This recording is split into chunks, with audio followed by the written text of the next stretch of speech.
মাত্র 5 মিনিটে ঝামেলা ছাড়াই তৈরি হয়ে গেল খাঁটি গাওয়া ঘি, তাও আবার সরাসরি কাঁচা দুধের ননি থেকে।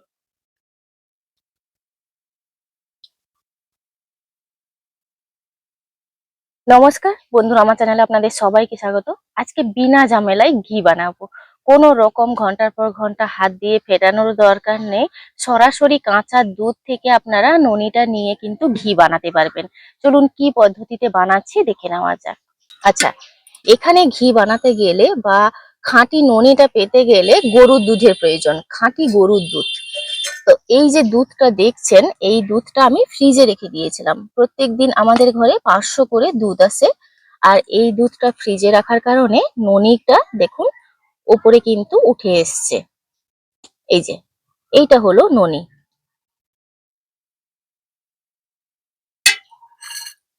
এই ননিটাকে আমি আলাদা করে নেব। এইভাবে চামচ দিয়ে আমি তুলে নেব।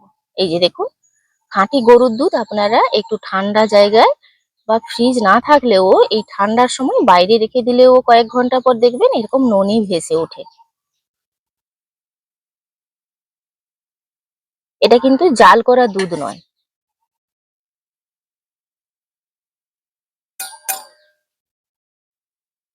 এই যে দেখুন, আমি ওপর থেকে একটু আলতো হাতে ননিগুলো আলাদা করে নিচ্ছি।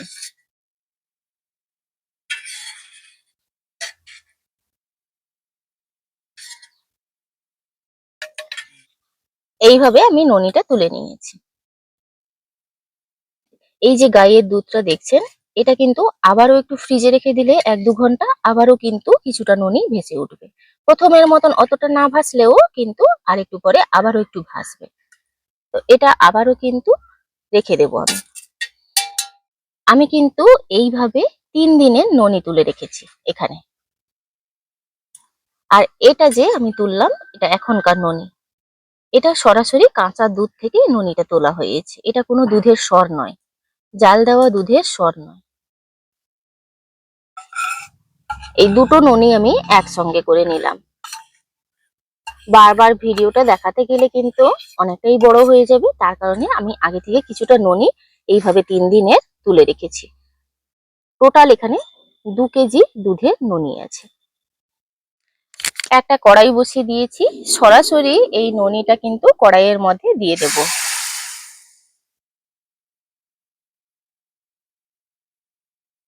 এই ননিটা তুলে কিন্তু ফ্রিজের মধ্যে রাখা ছিল, তার কারণে একটু জমাট বেঁধে গেছে।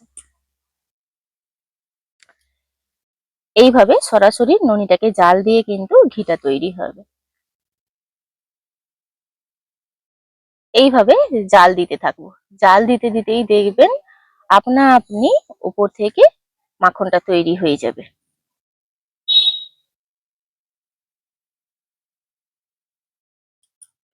দেখুন এইভাবে জাল দিয়ে নিচ্ছি। জাল দিতে দিতে কালারটাও কতটা চেঞ্জ হয়েছে আপনারা দেখে নিশ্চয়ই বুঝতে পারছেন। তবে আমি একটা কথা বলে দিই, এখানে হয়তো আপনারা বলবেন যে এটা কতদিনের ননি আছে। আমি ফ্রিজে প্রত্যেক দিন এইভাবে করে ননিটা তুলে রাখি।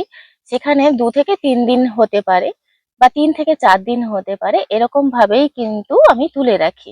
তো এখানে আমি 3 থেকে 4 দিনের ননিটা নিয়েছি। আর এই ননিটা কত, এই ননি থেকে কতখানি মাখন তৈরি হবে বা ঘি তৈরি হবে সেটা ডিপেন্ড করে পুরোপুরি গাইয়ের দুধের উপর। গাইয়ের দুধটা কতটা ঘন। আমরা যে দুধটা আনি ভীষণই মানে ভালো দুধ। তো আমরা গ্রামাঞ্চলে যেহেতু থাকি, খাঁটি গরুর দুধটা পেয়ে থাকি। আমি এই শীতকালীন সারা সময়টা কিন্তু ঘি বানিয়ে থাকি। ঘি, বাটার এগুলো কিন্তু আমার হাতেই তৈরি।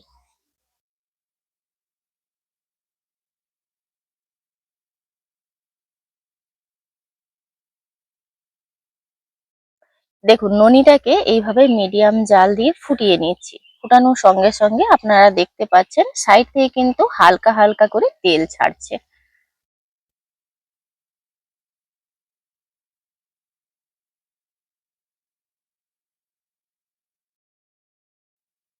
খুব বেশি জাল বাড়িয়ে দিলে কিন্তু এখানে এই যে দুধের যে বাকি যে অংশগুলো সেগুলো পুড়ে যাবে। দেখুন মিডিয়াম জাল দিয়ে এটাকে বানাতে হবে। যত ধৈর্য ধরে বানানো হবে ঘিটা, তত কিন্তু ঘি ভালো হবে। আর ঘিয়ের পরিমাণ ডিপেন্ড করে দুধের ঘনত্বের উপরে। দেখুন 5-7 মিনিট জাল দেওয়ার পর পুরোপুরি কিন্তু ঘিটা উপরে ছাড়তে শুরু করেছে।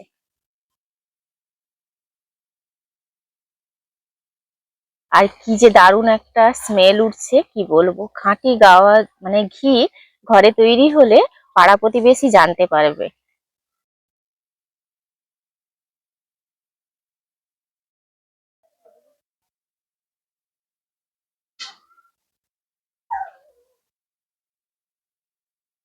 এই যে দেখুন, আরো কিছুক্ষণ জাল দিতে হবে।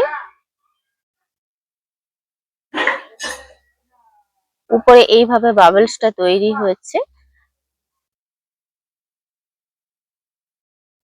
এই যে দেখুন, উপরে কিন্তু অনেকটাই বাবলস তৈরি হচ্ছে। এটা ঠান্ডা হওয়ার সঙ্গে সঙ্গে বাবলস গুলো আর থাকবে না। এই ঘিটা কিন্তু পুরোপুরি তৈরি। আর একটু জাল করে নিলে কড়া পাকের ঘি তৈরি হবে। কড়া পাকের ঘি, হালকা পাকের ঘি, আপনাদেরকে একটু পার্থক্যটা বুঝিয়ে দেব। আমার আগের ঘি আছে, সেখান থেকে আমি বুঝিয়ে দেবো আপনাদেরকে। এই সময় নামিয়ে নেব। এটা একটু ঠান্ডা করে নেব। এই যে ঘিটা আপনারা আগের ভিডিওতে দেখেছেন, এই ঘিটা কিন্তু আমি সেদিন বানিয়েছি। আগের ঘিটা দেখুন একটু হালকা পাকের হয়েছে, সেটা একটু হালকা কালার হয়েছে। আর পরের দিনের যে ঘিটা, এটা আমি দুবারে ঘিটা বানিয়েছি। তো উপরের যে ঘিটা দেখছেন একটু কালারটা আলাদা, মানে এটা একটু কড়া পাকের হয়েছে। জালটা একটু বেশি করে দিয়ে নিলে একটু কড়া পাকের হবে, একটু দানাদার হবে। আর এটা একটু হালকা পাকের যেহেতু একটু কম দানাদার হবে এবং কালারটা হালকা হবে। দেখুন, একবার শুধু নিয়ে খেয়েছি ভাতে। সারা বছর ঘি বানিয়ে রাখি আমরা। এই শীতকালে ঘি সব থেকে ভালো হয় আর মাখনটাও বেশি ওঠে। আর দেখুন, এই যে ঘি কিন্তু সবসময় কাঁচের জারে রাখার চেষ্টা করবেন, সারা বছর কিন্তু ভালো থাকবে। আর এইভাবে ভেতরে একটু সেঁকে নিচ্ছি ব্যাকটেরিয়া মুক্ত করার জন্য, যাতে কোনোভাবে জলীয় বাষ্প ভেতরে না থাকে। শুকনো মানে এখানে শুকনো জার নিতে হবে এবং কাঁচের জার। এখানে এটা ঠান্ডা হয়ে গেছে, মোটামুটি একটু ঠান্ডা হয়ে গেছে। এবার কাঁচের পাত্রে ঢেলে নেব। মাত্র 5 মিনিটে ঝামেলা ছাড়াই তৈরি হয়ে গেল খাঁটি গাওয়া ঘি, তাও আবার সরাসরি কাঁচা দুধের ননি থেকে।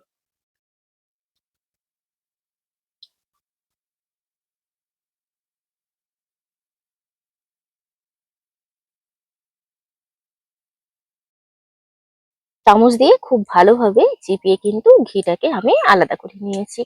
এখানে সরাসরি কাঁচা দুধের ননি থেকে ঘি বানালে এই যে ছোবড়াগুলো দেখছেন একটু বেশি বেরোয়। আমরা সাধারণত যেভাবে মাখনটা তুলে ঘি বানিয়ে থাকি, সেক্ষেত্রে এই ছোবড়াগুলো একটু কম বেরোয়।